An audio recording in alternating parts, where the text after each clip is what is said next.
The Miami Heat, with the addition of the intense defensive man Jimmy Butler, has become the undisputed dark horse of the Eastern Conference. We've expected that with Jimmy at the helm of a relatively young Heat, they will make it to the playoffs of the NBA. But not to this degree. Nobody expected them to shine as much as they do now. So once again, Jimmy Butler has taken the spotlight in a good way. In today's video, we'll be focusing on Jimmy Butler and 10 things you might not know about this NBA star. But before all that, let me remind you to leave a like, subscribe, and smash the notification bell button to get the latest updates on all things related to the world of basketball. Let's get the ball rolling with Jimmy Butler's inspiring backstory. Just by hearing stories about Jimmy Butler, one might not understand what this guy went through before becoming a professional basketball player. So let me tell you all about his early life. Jimmy Butler was born and raised in Houston, Texas. However, when he was just an infant, his father abandoned his family, making it pretty difficult for Jimmy's mom to raise him alone in the suburbs of Tomball. By the time he was 13 though, his mother had enough. Jimmy himself admitted to this back in 2011 when he disclosed that his own mother told him, "I don't like the look of you, you gotta go," and proceeded to kick him out of the house. So he spent a great part of his teens moving from one of his friends' houses to another until he met Jordan Leslie during his senior year in Tomball High School. Jordan Leslie was an upstart freshman athlete who was both a football and basketball player. Leslie challenged Butler to a three-point shooting contest, which was the turning point for Butler's life. He instantly became best friends with Jordan, who allowed him to stay at his home. At first, Jimmy admitted that Jordan's family was reluctant to take him in, with Jordan's 6 siblings already on his parents' plate. But after a few months, they quickly got used to it. Jimmy used to say, "They accepted me into their family, and it wasn't because of basketball. She was just very loving. She just did stuff like that." I couldn't believe it. Of course, the girl she was referring to was Michelle Lambert, Jordan's mom. Now, despite being kicked out of her mother's house, Jimmy does not bear any ill feelings toward his own mom and even his father, who both abandoned him when it was convenient. The NBA star said, "I don't hold grudges. I still talk to my family, my mom, my father. We love each other. That's never going to change." Alright then. Moving on to the next info on Jimmy Buckets, his journey towards becoming a pro baller was not an easy one. I mean, probably every NBA player had to struggle at some point, but man, Jimmy Butler had to go through a lot. And I'm not just talking about his family issues, but let's face it, that did leave a big mark in his life. During his final year at Tomball High, it was clear that Jimmy was the main man in the hard court. As the team captain, he averaged almost 20 points and 8.7 rebounds per game. Of course, that led him to be named as the most valuable player. However, it looked like his stats weren't that exceptional because he wasn't among those who were heavily recruited for college basketball league. But that did not stop him from continuing his education, so he chose to enroll at the Tyler Junior College, still in Texas. Number 3. At Tyler, Butler decided it was time to show some serious basketball skills and continued to put in work in his craft, which finally got some attention from university. He averaged almost the same stats he did in high school despite already playing with the big guys. And of course, that won't go unnoticed. By the end of his freshman year at Tyler, he was already noticed by Division I schools and was offered a scholarship to attend Marquette, which he welcomed with open arms.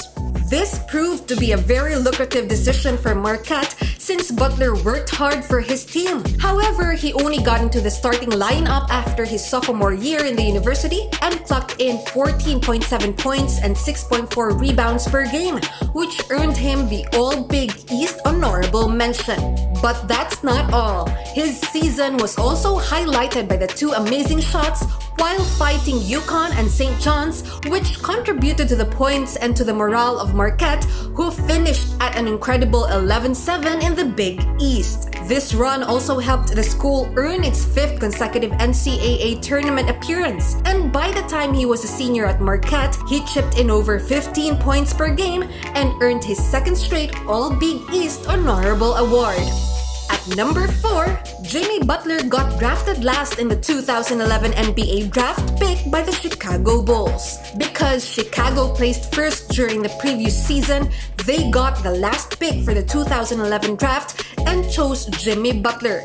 But it was clear as day that the team had no room for Butler, especially in his rookie year. He only played 42 games partly due to the lockout-shortened 2011 to 2012 season. His second year got considerably better since he was given the chance to play at every single Bulls game, but his playing time was not really significant. That didn't really extinguish Butler's drive to prove himself, so he kept working hard, and by his 3rd year with the Bulls, he was able to show up at all playoffs games and scored his then career-high 28 points against the Raptors. Just 2 days later, he recorded his first 2010 with 22 points and 14 rebounds, this time against the New York Knicks. However, just when he was starting to rev up his engine, Jimmy Butler sustained an injury that cut short his supposed breakout year. This happened during his 4th year with the Bulls. Everyone was starting to notice Jimmy and everything he could do on the paint. But he sprained his big toe during a game against the Charlotte Bobcats, and that obviously affected his game. That caused him to skip a total of 15 games. When he's on court, he did give his all, but his efficiency was badly affected. He did increase his playing time to almost 40 minutes per game, which might have caused his injury to worsen from then on. This injury became the first of many issues of Butler with the Bulls. 2 years later, he got an elbow injury that caused him to skip games for 3 weeks. Still after the injury, he was able to return and set his playoff game record of 31 points versus the Milwaukee Bucks. By 2017, however, Jimmy saw his Bulls career cut short when he was traded to the Minnesota Timberwolves in exchange for Zach LaVine and Chris Dunn. But clearly, Jimmy did not feel like being part of the Timberwolves for long and requested a trade a year later. Another thing you probably didn't know about the Texan player is that he is great friends with Mark Wahlberg. Chicago peeps believe that Jimmy Butler stopped improving as his head grew even larger after becoming friends with the Transformer star. Apparently, Mark and Jimmy hit it off when the Hollywood star went to Chicago to do some practice hoops. The fact that he became good friends with the celebrity caused Jimmy to become even more of an egomaniac. That's what they say. But then again, his stay with the Philadelphia 76ers wasn't good for Jimmy and the rest of the team. Unable to find a forever home even in basketball, Jimmy signed with the 76ers in 2018 but stayed only for a year. It was evident that Jimmy Butler was the star that the 76ers needed, and he did perform really well. So much that he led the Philadelphia 76ers all the way to the Eastern Conference semifinals. Despite the impressive performance of him and the team, Butler, famous for not mincing words, admitted that it was difficult and even said, "On any given day, me as a person, as a player, I didn't know who the explicit was in charge. I think that was my biggest thing." He added that he didn't really like the fact that he was forced to switch positions with Ben Simmons post-season. He was like, why even bother when the entire year Ben had the ball? It got so bad that at one point, Butler reportedly said, "You, explicit, need me Scott. You can't win without me."